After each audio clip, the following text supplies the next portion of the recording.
Expo's the Super Bowl, as everyone says. Right? It's I mean, you have 100,000 people walking through these halls. It's a great opportunity to meet with existing clients, people we've been talking to. Also, kind of the broader ecosystem, right? Like tons of agencies here.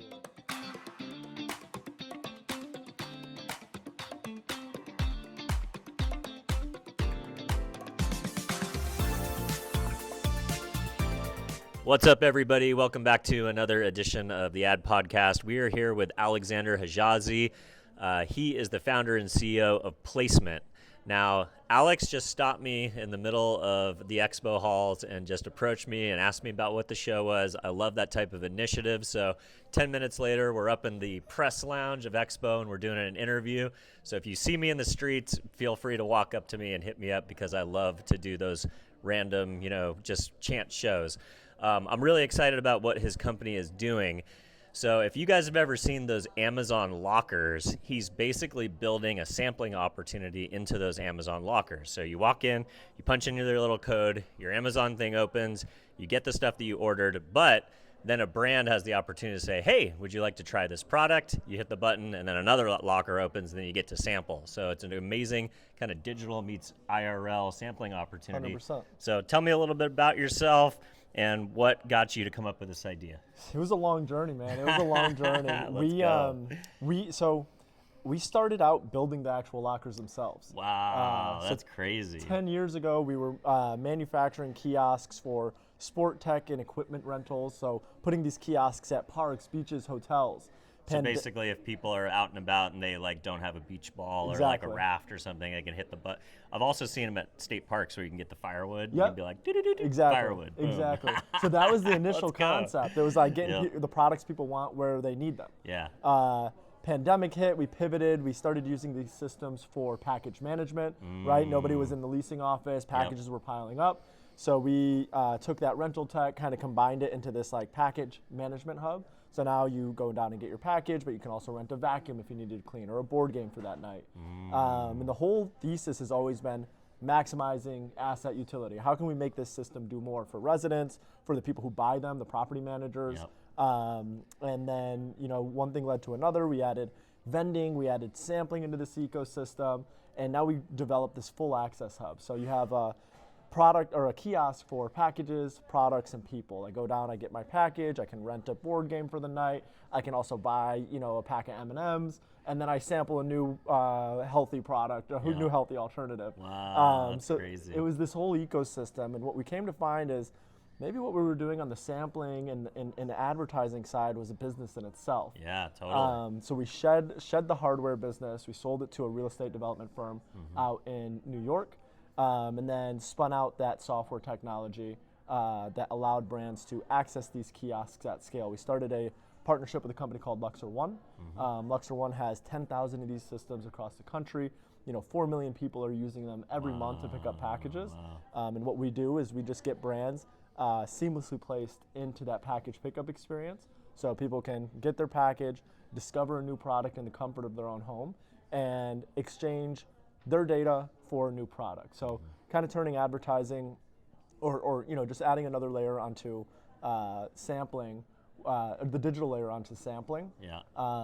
Because sampling's been around for thousands of years. Well, you used to go to a bazaar. It's the most important thing when you think about CPG, no matter how cool your ad looks or, nothing's going to ever beat the taste and the 100%. feel of the product. The user experience is always the holy grail amongst CPG, whether it's beverage or food or personal care. You got to get people to try it. Absolutely. Cans in hands, you got to get people to touch, feel, smell, taste that product. And if you can add that data layer on top of it, it's great. 1,000 years ago, you would go to an open market bazaar. Some guy would say, hey, smell my cinnamon. You would smell that cinnamon, you're like, this is the best cinnamon I've ever smelled. So now what we're doing is kind of creating that same experience with the digital layer on top. I feel like sampling has had, a long period of time where it's kind of remained in that same realm. It's like street team, you go to Costco, 1,000%. go graze at Costco, and that's Exactly. maybe you do a partnership with a gym, or you 1,000%. style out a food truck and go down to Venice Beach, but there's no real science and kind of that component of it too. Exactly. And what we want to do is how can we how can we make the biggest bang for the brand's buck? So if Yep. I get a product into somebody's hands, how can I pass that contact data back to them? How can I get them UGC, brand insights, feedback? So what we can do is kind of create this whole ecosystem. I love that UGC idea. So you can literally turn that sampling opportunity into content. Yeah, it's seeding. It's seeding influencers. It's getting feedback. Brands are doing product surveys for like in-home use testing. So it's a full ecosystem built into sampling, but then a data platform that gives tons of different departments at a brand what they need. The content team gets social, gets media that they can work with. The product team gets feedback and brand insights. The marketing team gets all the contacts. So it's a fully built out ecosystem around sampling. I love it. So tell me a little bit more about the business model. Obviously an impression in the real world is worth a lot more than an impression online. So I see a couple of different mathematical opportunities. So one is I go up to the kiosk, I pick up my package and it flashes the offer, but I opt out, but that's still an impression, Yep. right? So step 2 is I opt in and then I get the product. That's obviously a much more valuable opportunity.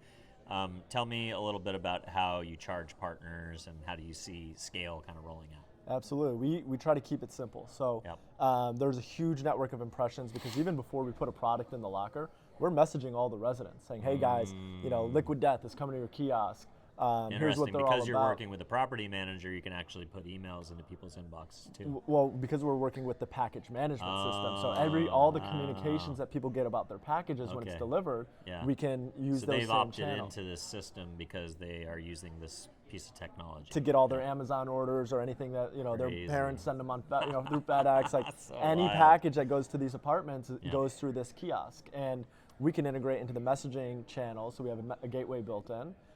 So before we even have a product there, we're telling them about the brand, we're telling them about the product, we're trying to get them to answer some pre-sample survey questions so that we know who we can target and get the right product in the right person's hands. Yep.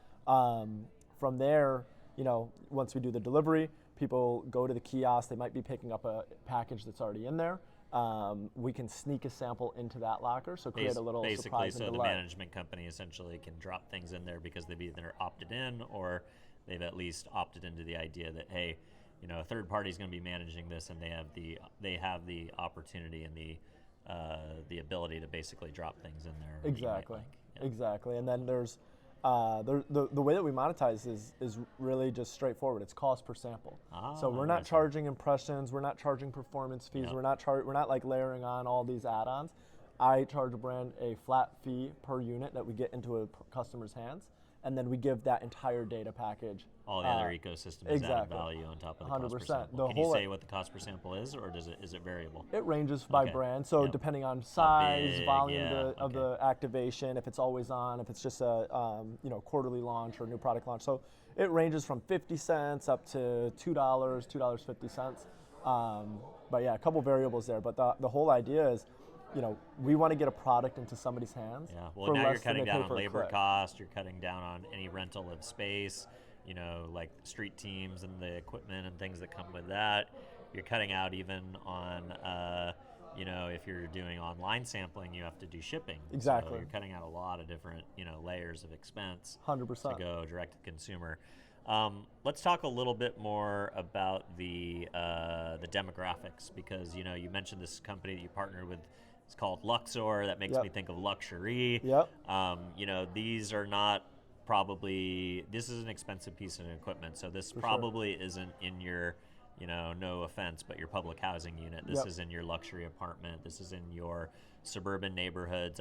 When I think about that, I think about like, downtown Manhattan, or like in a hip college neighborhood like in Austin, 1000%. Texas or something. Can you tell me a little bit about the demographic of the footprint of this partner with 10,000 units in these different buildings? Absolutely. So we have a wide range. So anything that is student housing to luxury and kind of everything in between, but primarily around buildings that have been built in the last 10 to 15 years. Okay, so it's kind of a new innovation. Yeah, Class A and then like B plus, like the higher end of Class B. what we see is, obviously there's a different kind of demo brackets across the whole ecosystem. Like student housing is going to have a very different income level than the luxury buildings. But still, like people want to get in the hands of that millennial kind of Gen Z, get them while they're young and young professional, exactly. College Discretionary student. income. Exactly. Like, I got my first job out of college. I'm a Well, you make a lot of VP. decisions about brands when you're in college. Like I remember, Rockstar was heavy in our fraternity and in the Greek system in our college, and I continued to drink Rockstar for most of my life until I switched to Red Bull because I like their content better. But there is, that kind of like, you're impressionable when you're in college. You're making a lot of brand formation decisions, whether it's like first cell phone, first credit card, first energy drink. Absolutely. It's an impressionable time. And the thing too is like when you, and in college, maybe you don't have all the money that you do when you're working. So when you get something for free, it kind of builds that brand equity, that trust, that thank you. Oh my God, this was awesome. Yeah, totally. Like I remember one of the body wash that I use. Yeah. I've been using it for 15 years because in college I went and visited a buddy, so and in his shower he was using the shampoo. I was like, oh man, this stuff is awesome. So I've been using it till this day, and it's just these kind of spur of the moment opportunities where you can get introduced to something new, and if if the product is good and it matches who's using it, they're going to continue to buy that thing. I love it. So talk about Expo. Why was this an important place for you to be this week? Expo's the Super Bowl, as everyone says. Right. It's you have 100,000 people walking through these halls. It's a great opportunity to meet with existing clients, people we've been talking to.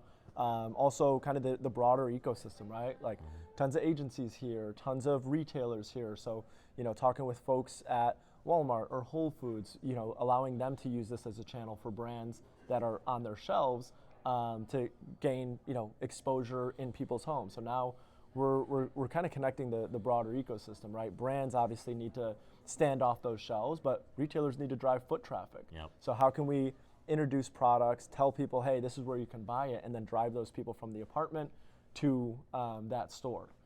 So kind of just getting plugged into the broader ecosystem, and it's a big year of shows. And in person is more important than it's ever been. Yeah, in the age of AI, when everybody's getting hit up on LinkedIn and nobody wants to hear that. Gotta go to where the people are. Gotta go to direct. Yeah. I love it. Well, Alex, thanks for stopping me. Hey, fascinating thank you. business you're building. Appreciate you coming on. Always. All right, always. cheers. Thank you so Thanks, much. buddy. Thank you.